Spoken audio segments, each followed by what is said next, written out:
5th number anniversary ہے آزادی کی. ویسے تو یوم آزادی آج 76 ہے، لیکن سال جو ہیں وہ 75 ہوئے ہیں، کیونکہ 1947 والا جو 14 اگست تھا اگر اس سے گنے تو 76 بنتے ہیں، سال 75 ہوئے ہیں. اسی کو ہم ڈائمنڈ جوبلی بھی کہتے ہیں. اس موقع کے اوپر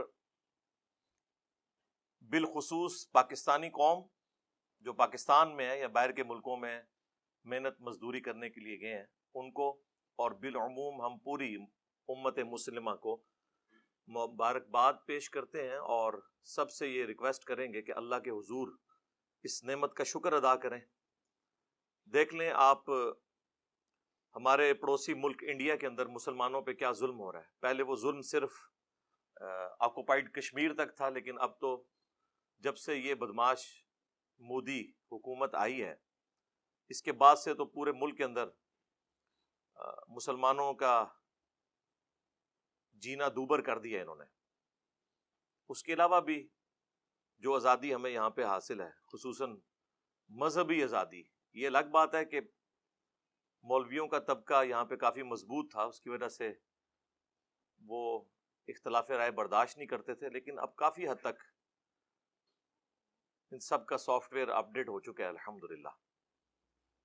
ان تمام کمزوریوں کے باوجود پاکستان کی صورتحال at least freedom of expression کے پوائنٹ آف ویو سے، دین کی تبلیغ کے اعتبار سے دنیا میں سب سے سازگار جگہ مسلمان ملکوں میں یہی ہے. غیر مسلم ملکوں میں تو آپ کو پتہ ہے ویسے ہی بڑی آزادی ہے، یہاں بھی کسی کی جان کو خطرہ ہوتا ہے تو یورپ اور امریکہ میں جا کے پناہ لیتے ہیں. پھر وہاں جا کر وہ کس منہ سے انہیں یہ کہیں گے کہ اسلام میں آ جاؤ اور اسلام امن کا دین ہے؟ وہ کہیں گے تو اپنی جان بچانے کے لیے ہمارے پاس آیا ہوا ہے، ہماری جان کو بھی ونریبل کرنا ہے تو نے. البتہ جتنے مسلمان ملک ہیں ان میں سب سے زیادہ اگر کوئی مذہبی آزادی ہے نا کسی ملک کے اندر تو وہ پاکستان ہے. ورنہ آپ سعودیہ کے اندر، ایران کے اندر، جو مذہبی قسم کے بھی ملک ہیں ان کے اندر بھی آپ ایک خاص ریڈ لائن کو کراس نہیں کر سکتے، اور وہ ریڈ لائن بھی ان کی خود ساختہ بنائی ہوئی ہے، چاہے وہ قرآن و سنت میں بھی لکھا ہوا ہو. خصوصاً ہمارا یہ پلیٹ فارم جس طرح کی باتیں کر رہا ہے یہ تو نہ سنیوں کو ہضم ہوتی ہیں نہ شیعہ کو ہضم ہوتی ہیں. جس کے مفاد کے اوپر زر پڑتی ہے وہ کہتا ہے جی انجینئر صاحب جو ہے وہ بڑی زیادتی کر رہے ہیں ہمارے ساتھ. یہ کوئی نہیں کہتا کہ یہ جو کچھ کہہ رہا ہے یہ بالکل ٹھیک کہہ رہا ہے، لکھا یہ ہوا ہے، لیکن چونکہ ہمیں اس سے تکلیف ہوتی ہے اس لیے یہ انتشار ہے. تو وہی بات ہے کہ اگر اس کی وجہ سے انتشار ہو رہا ہے یا یہ گند کو ہائی لائٹ کرتا ہے تو یہ سارا گند تو آپ کے بزرگوں کا ڈالا ہوا ہے، ہم تو صاف کر رہے ہیں. تو صفائی کرتے وقت تعفن تو اٹھے گا، اس کی بدبو تو آئے گی، لیکن انشاءاللہ ایک دفعہ صفائی ہو جائے گی تو پھر آئندہ کے لیے انشاءاللہ سکون ہو جائے گا. تو اللہ کے حضور سب کے سب لوگ شکر ادا کریں اس موقع کے اوپر آج کے دن کے اعتبار سے. دوسرے نمبر پہ میں خصوصاً جو حکمران ہیں ان کی ذمہ داری ہے کہ وہ اپنی جو مخالف جماعتیں ہیں ان کو ساتھ ملا کر، جس طرح انہوں نے بڑی محنت سے یہ ایک حکومت بنا لی ہے، تو ابھی بھی جو اپوزیشن کے اندر جماعتیں بیٹھی ہیں انہیں بھی ساتھ ملائیں اور دو کام کریں جو میں اکثر کہتا ہوں، ایک چارٹر آف ڈیموکریسی اور دوسرا چارٹر آف اکانومی لکھ لیں، میثاق جمہوریت اور میثاق معیشت. اس کا فائدہ یہ ہوگا کہ آئندہ سے کوئی انفیئر مینز کے ذریعے دوسرے کی حکومت نہیں گرائے گا. جس طریقے سے آپ کو پتا ہے 2017 میں ایک حکومت گری اور پھر ابھی عمران خان صاحب کی حکومت کو بھی گرایا گیا، یہ حرکتیں نہیں ہوں گی. پھر وہ کہتے ہیں آئینی طریقہ ہے، وہ ہمیں پتہ ہے کہ کتے کو حلال کرنا جس طرح مولویوں کو آتا ہے اسی طریقے سے آئین کے اندر کوئی شک تلاش کر کے اور حکومت کو الٹنا یہ ہمارے پولیٹیشنز کو آتا ہے، ان کو پتہ ہوتا ہے کہ جو کچھ یہ کر رہے ہیں. تو یہ فائدہ ہوگا کہ اس طرح کسی کی ٹانگیں نہیں کھینچی جائیں گی. دوسرا، اگر معیشت کا چارٹر لکھا گیا پھر کوئی حکومت یہ نہیں کہے گی کہ یہ تو پچھلی حکومت نے معاہدے کیے ہوئے تھے، ہمیں تو ملک ملے ہی دیوالیہ، ہم ہوتے تو اچھی ٹرمز پہ کرتے. جس طرح بھی یہ آج کی حکومت کہہ رہی ہے جی آئی ایم ایف کے ساتھ معاہدہ عمران خان صاحب نے کیا تھا. اب اگر اس وقت عمران خان صاحب اس وقت کے اپوزیشن لیڈر شہباز شریف صاحب جو آج کل پرائم منسٹر ہیں، ان کی بات مان لیتے، جو انہوں نے قومی اسمبلی میں تقریر کرتے ہوئے کہا تھا کہ ٹھیک ہے ہم ویسے اختلافات اپنی جگہ، ہمیں میثاق جو معیشت ہے یہ لکھ لینا چاہیے، تو پھر یہ بھی ان کو کسی صورت گلا نہ کر سکتے۔ چلیں اب بھی میں رات کو دونوں پرائم منسٹرز کی تقاریر سن رہا تھا، جو موجودہ پرائم منسٹر ہیں پی ٹی وی والے اور جو دوسرے پرائم منسٹر ہیں سوشل میڈیا والے، یعنی شہباز شریف اور عمران خان صاحب۔ تو ایک ویسے میرے دماغ میں خیال آیا کہ کیا ہی اچھا ہوتا کہ یہ ایک جگہ پہ بیٹھ کے دونوں اپنی اپنی باتیں کر رہے ہوتے، بجائے ایک دوسرے کے خلاف کر رہے ہوتے، لیکن ایک فورم پہ بیٹھے ہوتے، اپنا اپنا موقف عوام کے سامنے رکھتے۔ آپ امریکہ میں دیکھیں کتنے سخت قسم کے انتخاب میں جو حریف ہیں وہ سامنے آتے ہیں، لیکن جب الیکشن کے رزلٹ آتے ہیں وہ ایک دوسرے کو تسلیم کرتے ہیں بڑے اچھے طریقے سے۔ یہ ایک ٹرمپ کی مثال ہی تھوڑی سی عجیب ہے، ادروائز اوورآل امریکہ کی ہسٹری میں آپ کو کوئی اس قسم کی چیزیں، لیکن وہاں بھی ایسا نہیں ہوا کہ انہوں نے کوئی حکومت الٹ دی ہو۔ جس دن ٹرمپ نے حلف اٹھایا تھا پورے امریکہ کے اندر آپ کو پتا ہے احتجاج ہو رہے تھے، لیکن یہ نہیں ہوا کہ اس کی حکومت ختم ہو گئی ہے، جمہوریت کو کوئی خطرہ نہیں ہوا۔ اور جس دن جو بائیڈن نے حلف اٹھایا ہے، ٹرمپ کے ماننے والے جو لوگ تھے وہ احتجاج کر رہے تھے، لیکن اس سے حکومت نہیں گری۔ حکومتیں ایسے گرنی بھی نہیں چاہیے۔ تو یہ چارٹر آف ڈیموکریسی اور چارٹر آف اکانومی لکھ لی جائے تو پاکستان کے 90% مسائل حل ہو جائیں گے۔ اس کے بعد ہی کوئی حکومت اچھی چیزیں عوام کو ڈیلیور کر سکتی ہے۔ ظاہر پالیسیز بنانی ہے تو وہ ظاہر اکانومی میں ہی آتی ہے نا۔ ہمارا اس وقت سب سے بڑا مسئلہ جو ہے بھوک پڑی ہوئی ہے، ہمیں اپنی فوج کو دینے کے لیے، سرکاری ملازمین کو دینے کے لیے تنخواہیں نہیں ہیں، اس کے لیے ہم آئی ایم ایف سے قرضے مانگتے ہیں، اور یہ وہ قوم ہے جو قرضہ ملنے کے اوپر خوش ہو رہی ہوتی ہے۔ اندازہ کریں کہ اتنے ڈالر آ گئے تو اب یہ ہو جائے گا، بھئی اتارنا بھی ہے اسے۔ یہ تو نہیں ہو سکتا کہ وہ آپ سے قسط مانگیں اور آپ کہیں کہ آیا جے غوری، انج نہیں دنیا دے کام چل دے، آیا جے غوری۔ کیڑی دنیا چ رہ رہے ہو اللہ دے بندے ہو، وہ گل کرنے والی کرو۔ ایک تو یہ کام ہے جو کیا جائے حکمرانوں کے پوائنٹ آف ویو سے اور اپوزیشن کے پوائنٹ آف ویو سے، بجائے اپنی اپنی قوموں سے خطاب کرنے کے ایک جگہ بیٹھ کے، آپ دونوں تو الگ ہیں لیکن جس قوم سے آپ خطاب کر رہے ہیں وہ تو ایک ہے نا، تو اکٹھے ایک جگہ بیٹھ کے خطاب کریں، اپنا اپنا پوائنٹ آف ویو بیان کریں۔ اس وقت چاہے حکومت ہو چاہے اپوزیشن ہو، ان دونوں نے اپنے ساتھ وہ لوگ بٹھائے ہوئے ہیں کہ جن کو یہ ماضی میں خود گالیاں نکالتے رہے۔ رات کو پرویز الہی صاحب نے بھی تو تقریر کی ہے نا، جو سٹنگ چیف منسٹر ہیں، ان کو عمران خان صاحب کیا کچھ کہتے تھے پہلے، تو اب ساتھ بیٹھے ہوئے ہیں۔ اسی طریقے سے شہباز شریف صاحب کے ساتھ زرداری صاحب جو بیٹھے ہوئے ہیں، تو یہ کیا ایک دوسرے کو کہتے رہے۔ مجھے کہنے کی ضرورت نہیں ہے، سوشل میڈیا پہ آپ ان کی تقریر سن سکتے ہیں۔ تو اب جب آپ لوگ اپنے مفادات کی خاطر اکٹھے ہو کے بیٹھے ہوئے ہیں تو قوم کے لیے بھی بیٹھ جائیں اور ایک چارٹر آف ڈیموکریسی اور ایک چارٹر آف اکانومی لکھ لیں، تاکہ آئندہ سے کوئی اسٹیبلشمنٹ کا اعلی کار بن کر حکومت کو نہ گرائے۔ اس کے بعد میں جو ہمارے ریاستی ادارے ہیں، اور ظاہر ہے ادارے تو خیر یہ ایک کوڈ ورڈ کے طور پہ استعمال ہوتا ہے، ادارے تو دو ہی ہیں، باقی تو بیچارے سارے مظلوم ہی ہیں، چاہے پولیس ہو چاہے ایٹامک انرجی کا ادارہ ہو، ادارے دو ہی ہیں پاکستان کے اندر، فوج اور عدلیہ۔ تو اس لیے میں نام لے کے کہوں گا کہ فوج اور عدلیہ، ان دونوں کو بھی اپنی حدود کراس نہیں کرنی چاہیے۔ اور یہ باتیں ہم اس وقت سے کر رہے ہیں کہ جب خود وہ جماعتیں جو آج بڑی اینٹی اسٹیبلشمنٹ بنی ہوئی ہیں ان کی گود میں بیٹھی ہوئی تھی، ہم اس وقت بھی کہتے تھے کہ اس کا رزلٹ بڑا غلط نکلے گا، اور وہ نکلا ہے، آپ کو پتا ہے۔ تو یہ دو ادارے جو ہیں فوج اور عدلیہ، یہ بجائے سیاست میں مداخلت کرنے کے، اور اب تو خود بھی کہہ رہی ہے فوج، بار بار اعلان توبہ کر رہی ہے لیکن ان کی توبہ قبول نہیں کی جا رہی پاکستانی عوام کی طرف سے۔ اس وقت پاکستانی عوام میں کوئی بھی بندہ نہیں ہے، کوئی جماعت ایسی نہیں ہے جو دل سے فوج کے حق میں دو جملے بولنے کے لیے تیار ہو۔ یہ جو کچھ بول رہے ہیں اوپر اوپر سے بول رہے ہیں، یہ آپ کو بھی پتا ہے. کچھ عرصہ پہلے نون لیگ کا جو بیانیہ تھا آج بھی ان کا وہی ہے. وہ تو اپنے مفادات کی خاطر ظاہر ایک انہوں نے لبادہ اوڑا ہوا ہے. اسی طریقے سے عمران خان صاحب نے بھی جو پچھلی حکومت میں لبادہ اوڑا ہوا تھا نا, وہ مفادات کی خاطر اوڑا ہوا تھا. ورنہ آج جو عمران خان صاحب باتیں کر رہے ہیں نا, عمران خان صاحب کا شروع سے یہی بیانیہ ہے. 2001-2 کی آپ ذرا تقریریں سنیں, جو مشرف صاحب کو لتاڑا کرتے تھے, جو کچھ انہوں نے اپنی کتاب میں لکھا, یہ تو لے آئے تھے کہ ساڈا بندہ ہے, لیکن انہوں نے دسیا تہاڈا بندہ نہیں, میں اللہ دا بندہ ہوں. ٹھیک ہے, تو اس کا نقصان ہی ہوا ہے نا.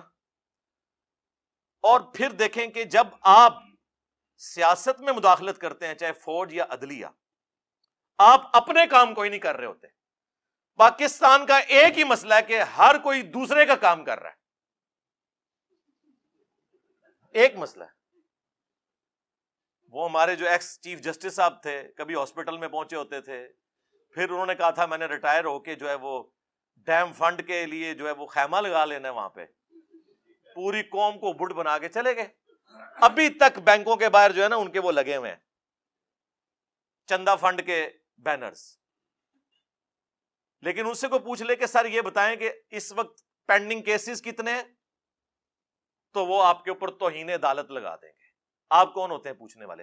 بھائی ہم وہ ہوتے ہیں پوچھنے والے کہ ہمارے ٹیکسز سے آپ لوگوں کی عیاشیاں فلفل ہو رہی ہیں. آپ لوگ 12 15 لاکھ پینشن لے رہے ہیں اور لائف ٹائم سیکیورٹی لے رہے ہیں. تنخواہیں اور پریویلیجز تو چھوڑ دیں, ہم بھی پوچھنے والے ہیں. آپ ملازم ہیں, ہم کوئی غلام ہیں؟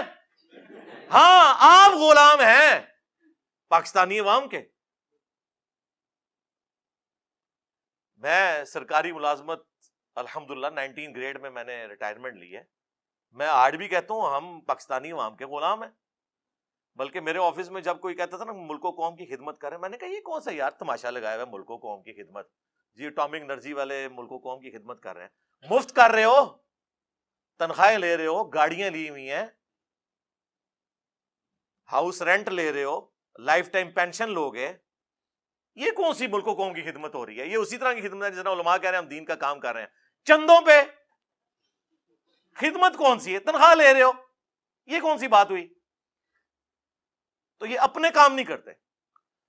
جس طرح عدلیہ کی پالیٹکس میں انوالومنٹ کی وجہ سے پاکستان میں کروڑوں لوگ افیکٹنگ ہیں, کیسز کے فیصلے نہیں ہو رہے, بندے مر جاتے ہیں جیل میں, بعد میں 22 سال بعد پتا چلتا ہے بندہ بے قصور تھا. دادا کیس کرتا ہے اور پوتا اس گھر میں شفٹ ہوتا ہے, اور بعض اوقات وہ بھی نہیں ہوتا. میرے اپنے کچھ کیسز پینڈنگ پڑے ہوئے کئی سالوں سے بڑی عدالتوں کے اندر, چھوٹی تو چھوڑ دیں آپ. دوسری طرف فوج بھی جب پالیٹکس میں مداخلت کرے گی, میں اکثر سوچتا ہوں کہ پاکستان کی جو پولیٹیکل سچویشن ہے, خصوصاً کچھ عرصے سے جو عمران خان صاحب کو نکالے جانے کے بعد بنی ہوئی ہے, میں سوچ رہا تھا کہ ہماری جو فوج کی قیادت ہے, جو بڑے ہیں, وہ شام کے وقت جب بیٹھتے ہوں گے تو وہ اپنے کاموں کو سوچ رہے ہوں گے یا یہ پالیٹکس کو ڈسکس کر رہے ہوں گے؟ آپ کا کیا خیال ہے ویسے بتائیں مجھے. ظاہر ہے ان کو یہی خطرہ ہوگا آج فلانے نے ساڑھے خلاف بیان دے دیتا, آج فلانے نے دے دیتا. ایسی صورتحال کے اندر جو اصل کام ہے فوج کا اور اداروں کا, وہ بیچارے کس حد تک کر سکیں گے؟ اور یہ بیچارے میں وہ خود ان کا اپنا بھی قصور ہے, میرے بیچارے کوئی نہیں نے. تو اس وقت دل سے کوئی جماعت بھی ان کے لیے ایک جملہ ہمدردی کا بولنے کے لیے تیار نہیں ہے, الٹا خلاف کمپین چلا رہے ہیں. یہ بھی جو کچھ آپ کو پتا ہے, وہ ہیلی کاپٹر میں کچھ فوجی شہید ہوئے اور کس طرح پھر کمپین سوشل میڈیا کے اوپر چلی. اور یہ تو وہ ہے جو آپ کو نظر آ رہی ہے. آپ لوگوں سے پوچھیں, آپ ہوٹلوں پہ جا کے ٹیبل ٹاک کریں, آپ کو اندازہ ہوگا کہ میں نے تو اپنی زندگی کے اندر کبھی بھی اداروں کے لیے وہ نفرت نہیں دیکھی ہے جو اس وقت ہے. ایک پی ٹی آئی بچی ہوئی تھی نا جو دفاع کر رہی تھی, آج سب سے زیادہ ان کی زبانیں کھلی ہوئی ہیں فوج کے خلاف. رہ گئی نون لیگ, پیپلز پارٹی, JUIF. وہ اگر کوئی جملہ بولیں گے بھی تو بس جنہوں کہتے ہیں گونگلواں تو مٹی چاڑنے آستے ہیں, اندر سے وہ بھی خوش ہیں کہ ٹھیک ہو رہے ہیں نا. ہاں تو یہ ہے ملکوں کی تباہی کا آغاز، کہ جب پاکستان کے ادارے پاکستان کی عوام کی نظر میں بے عزت ہو جائیں، بے توقیر ہو جائیں۔ آپ لوگ سمجھ رہے ہو، شاید کسی کو وسوسہ آ جائے کہ ہم کوئی ان کے ایجنڈے کے اوپر بات کر رہے ہیں۔ نہیں میرے بھائی، ان کے ایجنڈے پہ بات کر رہے ہوں تو ہم مجرم عوام کو قرار دیں۔ ہم تو کہہ رہے ہیں یہ آپ کی ہوئی آگے آئی ہیں، عوام مجرم نہیں ہے۔ ہمیشہ بڑے اور لیڈرز مجرم ہوتے ہیں جس طرف عوام جاتی ہے، ان کی پالیسیز کا رزلٹ یہ نکلتا ہے۔ جس طرح ہم نے نان اسٹیٹ ایکٹر پال کے جو کچھ نکالا result, F A T F کی تلوار لٹکی، ٹھیک ہے جی، پھر جو کل تک ڈان لیگز تھی وہ پاکستان کی پالیسی بن گئی، تو سمجھ آئی نا کھا کے کہ ہاں یار یہ کام نہیں ہونا چاہیے، صرف فوج کا کام ہے۔ پھر ضرب عضب بھی، رد الفساد بھی، یہ ساری چیزیں ہوئی۔ اور اب جو ہے وہ D G I S P R کی آدھی پریس کانفرنس یہ ہوتی ہے کہ ہمارا سیاست سے کوئی تعلق نہیں، ہمارا سیاست سے کوئی تعلق نہیں۔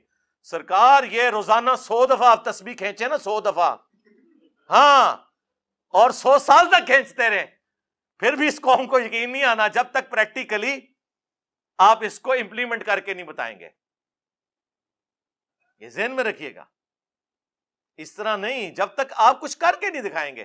اور پھر آج تو سوشل میڈیا اتنا پاورفل ہے کہ کسی کی کوئی بات چھپی بھی نہیں رہ سکتی۔ آپ ذرا سی ہینکی پھینکی کریں گے، کوئی نہ کوئی کلپ گھومتا گھماتا آ جائے گا، اور پھر کوئی بڑا صحافی اٹھا کے اسے ٹویٹر پہ یا اپنے فیس بک پہ لگا دے گا، اور پھر وہ جناب اس طرح پھیل جائے گا۔ پھر آپ بے شک گرفتار کرتے ہیں، مجھے بتائیں گرفتاریوں سے کیا وہ جو باتیں لوگوں کے ذہنوں میں چلی گئی ہیں وہ نکل گئی ہیں؟ نہیں۔ تو یہ کون سا طریقہ ہے؟ اس کی بجائے نیریٹو بنائیں۔ فوجیں صرف ملک کی سرحدوں کی حفاظت کر سکتی ہیں، جس کو فوج کہہ رہی ہوتی ہے نظریاتی سرحدوں کی حفاظت، وہ فوج نہیں کر سکتی، وہ پولیٹیشنز نے کرنی ہوتی ہے، وہ مذہبی پیشواؤں نے کرنی ہوتی ہے جو اس ملک کے اندر موجود ہوتے ہیں، وہ کاؤنٹر نیریٹو دیتے ہیں۔ اور ان کا حال آپ دیکھ لیں کہ پہلے تو وہ ایک پیج کی بات کرتے تھے، وہ تو پیج ایسا پھٹا ہے کہ اب یہ پیج بالکل ہی الگ ہو گیا اور سنبھالا ہی نہیں جا رہا۔ اس اعتبار سے میں سمجھتا ہوں پاکستان اس وقت ڈیسائسو مومنٹ سے میں ہے۔ یہاں ہم نے ڈیسائیڈ کرنا ہے کہ ہر ایک نے اپنا کام کرنا ہے۔ عدلیہ کو بھی جو شوق ہے نا کہ 9 بجے کے خبر نامے میں پہلا آدھا گھنٹہ عدلیہ ڈسکس ہو رہی ہو کہ فلاں کو بیل مل گئی، فلاں کی تاریخ لگ گئی، اور تاریخیں کن کی لگ رہی ہیں؟ جو بڑے ہیں، چھوٹوں کا ذکر ہی کوئی نہیں ہے، جو بےچارے انصاف کے لیے سالہ سال سے ذلیل ہو رہے ہیں عدالتوں کے اندر۔ اور عدالتیں ہماری جو ہے پریس کانفرنس کی جگہ بنی ہوئی ہیں، پولیٹیشنز جو ہیں وہ باہر بیٹھ کے پریس کانفرنس کر رہے ہوتے ہیں، اور ججز جو ہیں وہ کورٹ روم کے اندر پریس کانفرنس کر رہے ہوتے ہیں۔ آج اگر کسی پولیٹیکل لیڈر نے کوئی بیان دے دیا ہے، اگلے دن کوئی ہائی کورٹ کا جج، کوئی سپریم کورٹ کا جج بیٹھ کے اسے ریبٹل کر رہا ہوتا ہے۔ وہ یار تم لوگوں کا یہ کام ہے؟ جج کا مطلب ہے جج کرنا، کہ وہ سنے گا۔ جج گونگا ہوتا ہے جی، یہ گوروں سے پوچھیں، جج گونگا ہوتا ہے، صرف وہ اس وقت بولتا ہے جب اس کو کوئی بات سمجھ نہیں آ رہی نا، تو وکیل سے کہتا ہے یا آپ اس کو ذرا کلیئر کر دیں، باقی آپ اپنا جو جتنا ڈیفنس ہے نا وہ ریٹن میں مجھے جمع کروائیں۔ وہ اس کو پڑھتا ہے، اس کے بعد ایک رزلٹ سنا دیتا ہے۔ امریکہ میں جج مرتے دم تک جج ہوتا ہے، ریٹائر نہیں ہوتا۔ سب سے قیمتی انسان دنیا میں اللہ کی کرسی پہ جج بیٹھا ہوا ہے۔ اللہ نے اپنے لیے کہا ہے نا اولو العلم قائما بالقسط، اہل علم کا کہا کہ جو اللہ انصاف کے اوپر قائم ہے اس کے ایک ہونے کی گواہی اہل علم دیتے ہیں۔ اللہ نے ترازو نازل کیا، انبیاء کا بھی جب ذکر آیا تو کہا کہ کتابیں نازل کی اور ترازو قائم کیا۔ اور ہمارے ترازو کی آپ حالت دیکھ لیں کیا ہوئی ہے۔ پہلے ہی عوام کو پتا ہوتا ہے جناب اے جج بیٹھے نے، اے رزلٹ آئے گا۔ ہاں تو ٹھیک ہے یار، پھر عوام کو بٹھائیں اپنی سیٹوں کے اوپر، پھر بیان دیتے ہیں ہم جو ضمیر کے مطابق فیصلہ کریں گے۔ واہ، یہ کون سا دنیا کا قانون ہے کہ ضمیر کے مطابق فیصلہ کریں گے؟ قرآن تو کہتا ہے آپ کو اپنے خلاف گواہی دینی پڑے، اپنے رشتہ داروں کے خلاف گواہی دینی پڑے، آپ نے انصاف کے اوپر فیصلہ کرنا ہے، ضمیر کے مطابق نہیں، قانون کے مطابق فیصلہ کرنا ہے۔ عوامی امنگوں کا مکمل خیال رکھا جائے گا، یعنی جتنے لوگ ہماری تصویریں لگا کے اس پہ جو زیادہ جوتیاں مارے گا نا اس کے حق میں فیصلہ کریں گے، کیونکہ ان سے ہمیں زیادہ ڈر لگتا ہے ٹرولنگ سے. یہ ہوتی ہیں عوامی امنگیں. میں چونکہ ایک ایسی پوسٹ کے اوپر بیٹھا ہوں کہ میرے لیے یہ سب کے سب لوگ اسٹوڈنٹ کی حیثیت سے ہیں، اس لیے میں ان سے اس لہجے میں گفتگو کر سکتا ہوں، اور پریکٹیکلی اسٹوڈنٹ ہیں بھی ہیں الحمدللہ. تو کوئی تو ہونا چاہیے نا جو بڑوں کے بھی کان کھینچے کہ یار آپ لوگ کیا کر رہے ہیں، کیونکہ صحافیوں کے اوپر تو پھر یہ مقدمات بنا دیتے ہیں، کبھی توہین عدالت، کبھی غدار وطن، کبھی کچھ. تو کم از کم جو نیوٹرل پلیٹ فارم سے ہیں، یہ نیوٹرل وہ والا نہیں، عمران خان صاحب والا نہیں، ان بائسڈ، جیسے اس لفظ کو بدنام کر دیا، ان بائسڈ کہنا چاہیے، غیر جانبدار. تو وہ لوگ کم از کم ان کو ہوش دلائیں کہ یار ہوش کے ناخن لیں. اور آخر میں جو پاکستان میں صاحب ثروت لوگ ہیں، امیر لوگ، ان سے میں ریکویسٹ کروں گا، اس وقت قوم کو اس بدحالی سے نکالنے میں آپ سب سے اہم کردار ادا کر سکتے ہیں. ہمارے جتنے بڑے بڑے پولیٹیشنز ہیں، پراپرٹی ڈیلرز ہیں، اور اس طریقے سے کاروباری لوگ ہیں جو اربوں ڈالرز کے مالک ہیں، کیا وہ ملک کو کنٹریبیوٹ نہیں کر سکتے؟ پھر اس کے اگینسٹ ایک آرگومنٹ آتا ہے کہ اگر وہ کہتے ہیں ہم نے ملک و قوم کے بیت المال میں کوئی پیسہ جمع کروایا تو پھر کوئی اور کھا جائے گا. ہم کب کہہ رہے ہیں کہ آپ پریزنٹ گورنمنٹ یا کسی بھی گورنمنٹ کے حوالے پیسہ کریں؟ آپ ملک کے اندر کاروبار جنریٹ کریں. دیکھیں، ایک شخص سے مجھے انتہائی شدید نوعیت کے اختلافات ہیں، ملک ریاض صاحب، بیریر ٹاؤن کے جو آنر ہیں، لیکن ایک بات ماننی پڑے گی، اس بندے کی وجہ سے پاکستان کے ملینز آف پیپل کے گھروں کے چولہے جل رہے ہیں. اس نے اسی ملک سے اکانومی کو چلا کے اتنا پیسہ جنریٹ کیا ہے. فاسٹ فوڈ میں آپ KFC، میکڈونلڈ، یہ آ کے یہاں پہ کمائی کر رہے ہیں نا. لوکل فاسٹ فوڈ تو آپ کا اس طرح کوئی کھڑا ہی نہیں ہو سکا. پراپرٹی کی فیلڈ میں بھی باہر کے لوگوں نے آگے کمائیاں کرنی تھی. اگر یہ بندہ نہ ہوتا، پھر اس کو دیکھا دیکھی ڈیفنس والوں نے اپنا DHAs لانچ کیے، آج ملک کی اکانومی انہی کی وجہ سے چل رہی ہے. انہوں نے بھی تو اسی ملک سے آپ کو سب کچھ جنریٹ کر کے بتایا، اور اس سے بڑھ کر باہر جو اوورسیز پاکستانی تھے انہیں اس بات پہ مجبور کیا کہ وہ اگر پاکستان نہیں بھی آتے تب بھی کم از کم پاکستان میں ایسی ہاؤسنگ سوسائٹیز موجود ہیں جہاں وہ اپنے مکان بنا سکتے ہیں، کبھی چھٹیاں گزارنے کے لیے آ سکتے ہیں. باقی مجھے بتائیں، یہ پاکستان میں جو عام شہروں کی حالت ہے رہنے والی، کراچی لے لیں، لاہور لے لیں، فیصل آباد لے لیں، صرف ایک اسلام آباد کچھ کہہ سکتے ہیں کہ بہتر ہے، وہ بھی بارش کے دنوں میں اس کا بھی پول کھل جاتا ہے. وہ تو نیچرل سلوپ پہ نہ ہو تو وہاں پہ بھی بری حالت ہوئی ہو، لیکن اس کے باوجود وہاں پہ بھی نالے جب ابلتے ہیں نا تو وہ پلوں کے اوپر سے جا رہے ہوتے ہیں. ظاہر نالے چھوٹے ہیں اور پیچھے سے پورا مارگلا ہلز کا پانی آتا ہے. میں تو F10 میں خود بھگتتا رہا ہوں نا، مجھے تو پتا ہے اس چیز کا. لیکن یہ دیکھیں اسی ملک سے سب کچھ کیا ہے نا. تو یہ جو صاحب ثروت لوگ ہیں ماشاءاللہ انہوں نے کاروبار جنریٹ کیا، اور کاروبار جنریٹ کریں، یہاں لوگوں کو روزگار ملے، پلس وظیفے لگائیں ایسے بچوں کے جو پڑھ سکتے ہیں لیکن ان کے پاس پیسے نہیں ہیں، ان کی تعلیم کا خرچہ اٹھائیں. پاکستان میں ایک ذریعہ ہے پاورٹی سرکل سے غریب قوم کو نکالنے کا، وہ تعلیم ہے. ہم خود لوور مڈل کلاس ہیں، آج وہ لائف انجوائے کر رہے ہیں جو ہمارے باپ داداؤں نے سوچی بھی نہیں ہوئی تھی. اور فیکٹر صرف ایک یہ ہے کہ پڑھ لکھ کے اس کی وجہ سے ہم نے اپنے خاندان کا جو لیونگ سٹینڈرڈ ہے وہ اپ کر لیا. باقی تو کوئی کاروبار نہیں تھا ہمارا. ہمارے جیسے لاکھوں نوجوان آپ کو پاکستان میں نظر آئیں گے جو پڑھ لکھ کر انہوں نے اپنے خاندان کو پاورٹی سرکل سے باہر نکالا ہے، غربت کے اس دائرے سے، اور تو کوئی ذریعہ نہیں ہے. اب تعلیم بھی اتنی مہنگی ہو چکی ہے کہ ایک غریب آدمی کالج اور یونیورسٹی کی فیس بھی نہیں دے سکتا. میں جب انجینئرنگ یونیورسٹی میں پڑھتا تھا نا 1995 سے لے کے 2000 تک میری سال کی فیس 3000 روپے تھی, وہ بھی انسٹالمنٹس میں, ایک 1800 کی انسٹالمنٹ 6 مہینے کی اور ایک 1200 کی. پرائیویٹ یونیورسٹی اس وقت بھی لاکھوں میں تھی, اور یہ 3000 میں پورے سال کا ہاسٹل کا خرچہ, صرف کھانے کو آپ نکال دیں, ہاسٹل میں بجلی کا, پانی کا, رہائش کا, صفائی, سب کچھ اس میں شامل. آج بھی سرکاری جو یونیورسٹیز ہیں ان کا خرچہ دیکھا جائے تو بہت کم ہے, لیکن ظاہر وہ ٹیکسز سے ہو رہا ہوتا ہے نا.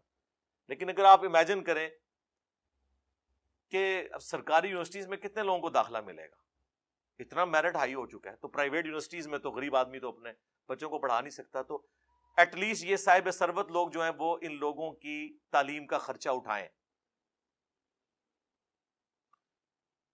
پھر ایسی ٹریننگز دی جائیں, خصوصاً کمپیوٹر کی فیلڈ میں. اب تو فری لانسنگ کا دور ہے. میں حیران ہوں کہ بنگلہ دیش میں 6 ملین لوگ, 60 لاکھ لوگ, بچے 20 سے 30 سال کی عمر کے, ان کا جو ذریعہ معاش ہے نا وہ فری لانسنگ ہے. ہنر سیکھا ہوا ہے, کمائی کر رہے ہیں.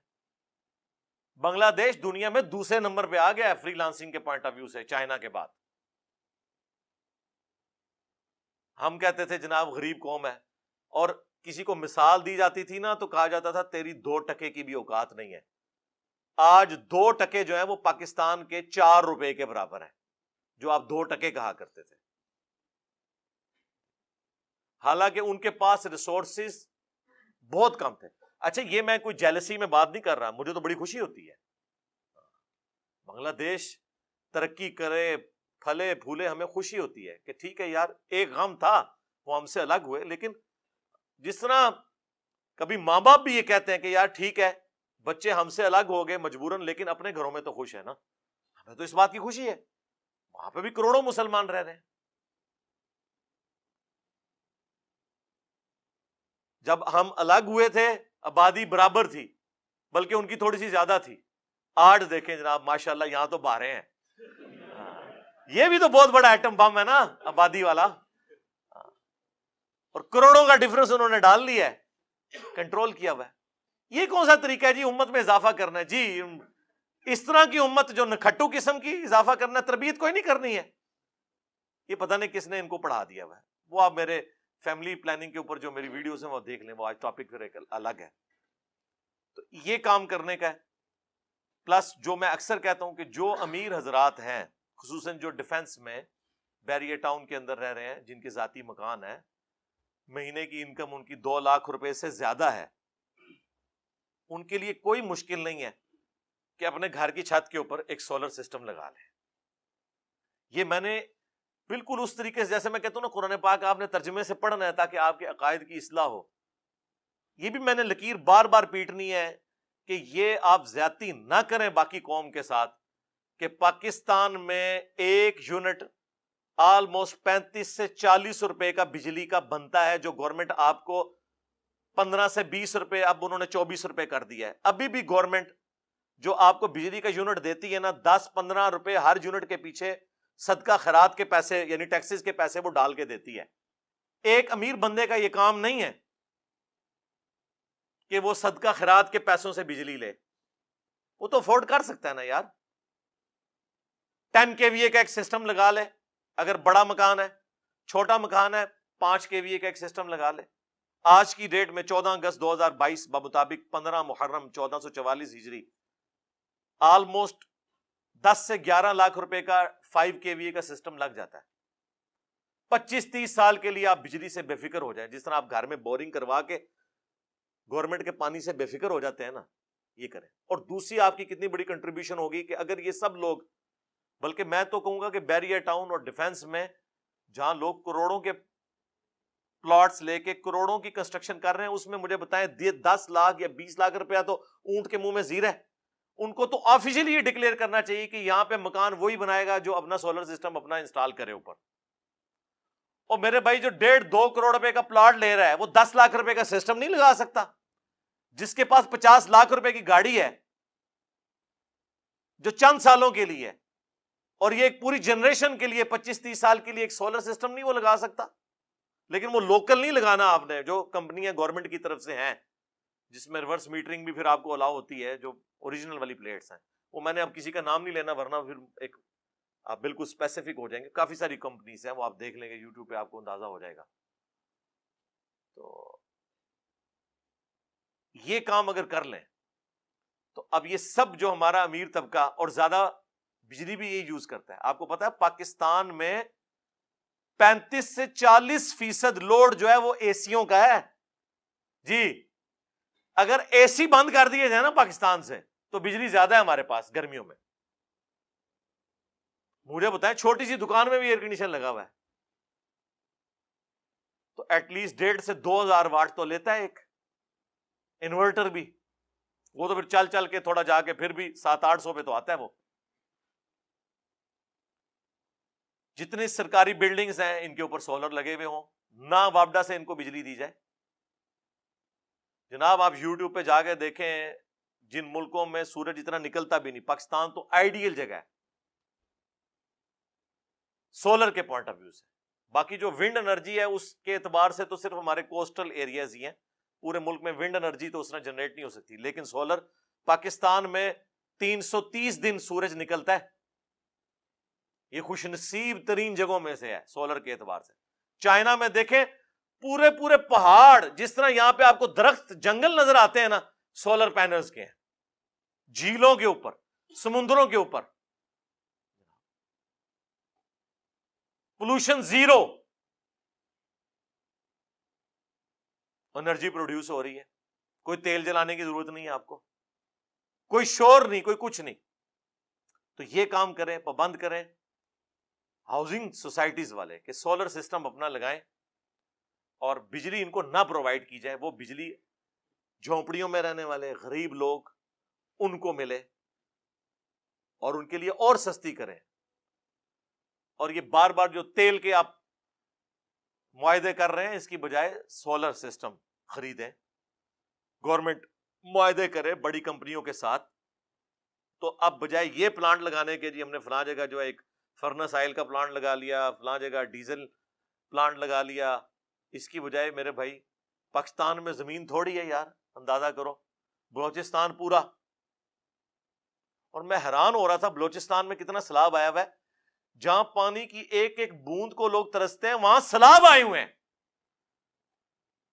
ایک ڈیم نہیں ہم بنا سکتے، پانی نہیں ہم سٹور کر سکتے. یعنی بلوچستان کا سیلاب سن کے بڑی حیرانگی ہوتی ہے. اسی طریقے سے مجھے تو ایسی حیرانگی ہوتی ہے کہ کوئی مجھے بتائے نا کہ ملتان میں برف باری ہوئی ہے تو آپ حیران ہوں گے نا. اس طرح میں حیران ہو رہا ہوں کہ یار یہ بلوچستان ہے کہ پانی سنبھالا نہیں جا رہا، اور واٹر ٹیبل وہاں پہ تقریباً 700-800 بعض جگہ 1000 فٹ پہ جا چکا ہے. پرانے طریقے چلتے آ رہے ہیں، انہی کو یوز کیا جائے. جو کنویں کھودے ہوئے یہ جتنے پانی ہیں ان کا رخ ان کنووں کی طرف کر دیں آپ تو زمین میں واٹر ٹیبل اوپر آ جائے گا. لوگوں نے پریکٹیکلی کر کے بتایا. ایک موسم کی بارشیں اگر آپ سٹور کر لیں نا، ایک علاقے کی، ایک گراؤنڈ کی، پورے علاقے کا واٹر ٹیبل اوپر آ جاتا ہے.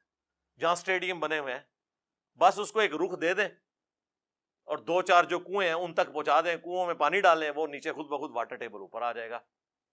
اسلام آباد میں آپ دیکھیں کئی جگہوں کے اوپر گرمیوں میں بالکل 300-400 فٹ پہ گیا ہوا تھا، جب بارشیں ہوئی ہیں وہ 70-80 فٹ پہ پانی آ گیا. اتنا پانی ہم ضائع کرتے ہیں. پھر جب انڈیا ہمارے خلاف مقدمہ کرتا ہے انٹرنیشنل عدالت میں جا کے تو ہم پھر چیختے ہیں کہ جناب وہ جو ہے نا جی ہمارے خلاف مقدمہ کر رہے ہیں. وہ کہتے ہیں یہ تو پانی استعمال نہیں کرتے تو یہ ضائع کرتے ہیں، ہم استعمال کریں گے. تو بجائے ان کا رونے کے کہ انہوں نے 22 ڈیم بنا لیے، ہم ڈیم بنائیں نا، ہم پانی سٹور کریں. اور بہت بڑے ڈیم بنانے کی ضرورت نہیں، چھوٹے چھوٹے بھی ڈیمز بنائے جائیں، پانی کم از کم سٹور تو کیا جائے، پینے کے لیے اویلیبل ہو. اب باتیں تو پھر آپ کو پتہ ہے ہم بھی کسی صحافی سے کم نہیں ہیں. ہاں بہت ساری باتیں کی جا سکتی ہیں، لیکن میں نے کوشش کی کہ تھوڑے سے وقت میں اپنا درد دل، چونکہ آج کا دن متقاضی تھا، 14 اگست کا دن تھا، تو میں 14 اگست کے حوالے سے کم از کم اس نیشن کے پوائنٹ آف ویو سے پاکستان کی جو حالت زار ہے جس کی وجہ سے ہم سب لوگ اب پریشان ہیں، تو دو چار باتیں آپ کے گوش گزار کرتا. سٹارٹ بھی